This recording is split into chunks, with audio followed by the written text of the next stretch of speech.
All right, James Hill talking sports, and it's a very dear story here for me today. In fact, when we think about basketball greats in the NBA, Manute Bol out of the Sudan, who played at Bridgeport, actually gave me his autographed sneakers, his shoes. Back when I was a ball boy for the Portland Trail Blazers, I used to collect a lot of autographs and signed shoes by all the NBA greats back in the 80s. Well, it's a blessing, an honor, and a privilege to get to meet his son. His son is Bol Bol, who is a player for Findlay Prep in Nevada. Okay, it's outside Las Vegas. It's in Henderson. And folks, this is a guy you will see in the paint at basketball games for years to come. Okay, he's standing well over 7 feet. He's got a wingspan of 7'8", and let's meet him now. Mr. Bol, talk about basketball in your family and what it's been like to play basketball for you. I've been playing since I was young because my brothers played and my dad obviously played in the NBA. So I'm used to it. I've been playing since I was like 4 years old. Now take us back to your earliest memory of playing basketball, or your dad or somebody handing you a basketball and you looking at it and trying to play the game. My earliest memory is probably like around when I was like 4 or 5. For my birthday, I got like a mini hoop, and that's like the first time I started playing. Did you slam it down? Yeah, that's all I did at first, was just dunk. And a lot of shot blocking? Yeah. Do you watch a lot of videos, or have you watched a lot of videos of your dad in the paint blocking shots from Michael and guys like Clyde Drexler and Dominique and guys back in the 80s? Yeah, I've seen like a lot of clips on like Twitter and YouTube of like a lot of the blocks and some, even his three-pointers. And officially, how tall are you? 7'2".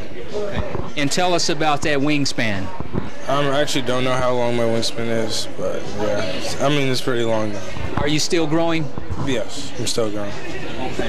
So it almost looks like when you put your hands up, you can almost dunk the ball. Is the rim that close to you?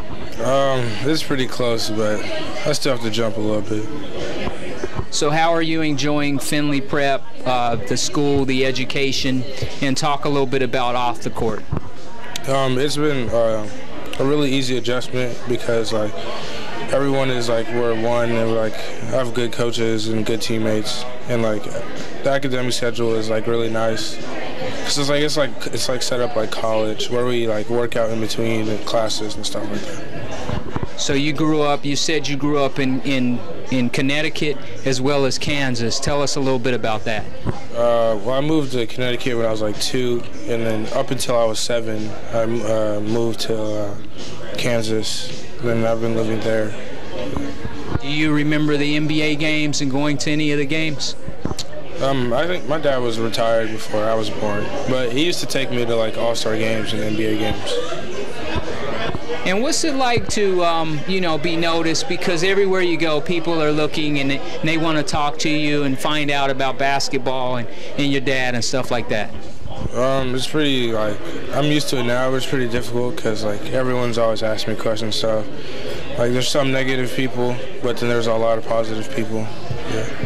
In everyday life, how challenging is it? Like, when you walk through the door, you've got to duck, different things you have to do to just make it through normal everyday life? I'm used to it now, so it's just like normal. It's kind of like me being way down here. Yeah. Yeah, I'm used to that. They told me to go sit in the stands, so I grabbed a microphone.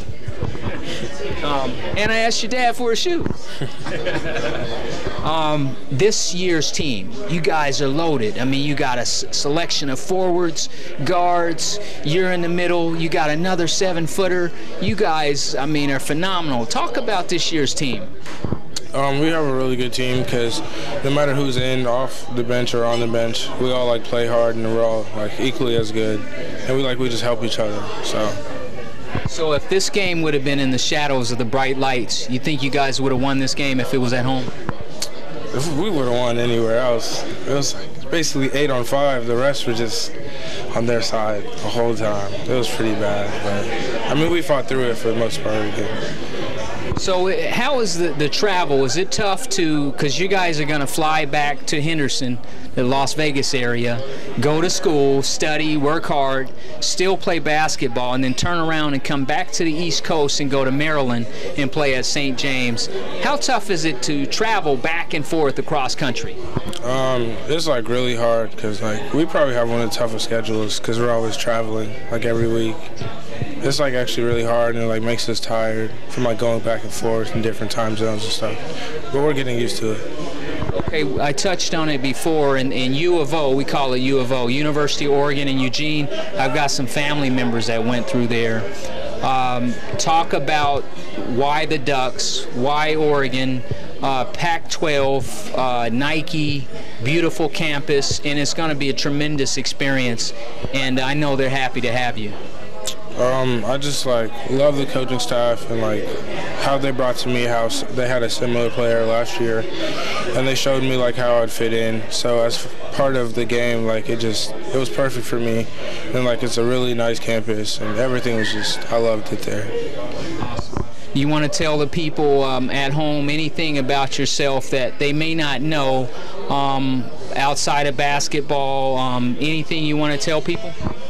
No. Not yet? I don't have anything to say. That's private. Okay. There you have it from Bol Bol. Now, folks, remember that name, B-O-L, B-O-L.